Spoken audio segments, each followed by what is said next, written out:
Good morning mga kabukid. Nandito pa rin tayo sa gubat at patuloy pa rin tayo sa pagtatanim. May kaunting linis na ako dyan, hindi pa lang masyado. Ayan o, sa kabila, bali hindi ko muna nililinis lahat. Ayan.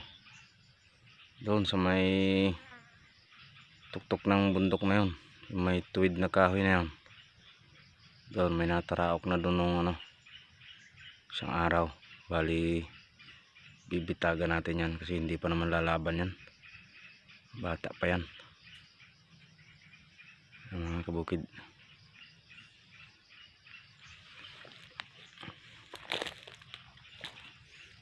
Saging natin bagong tanim.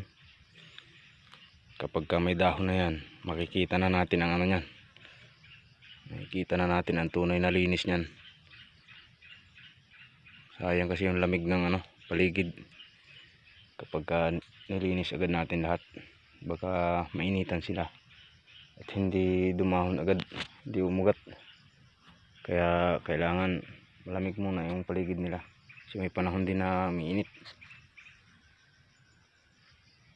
Kita nyo gubat. Pero malilinis din natin yan. Update ko lang sa inyo, abangan nyo na lang. Malilinis din natin yan. Ayan o.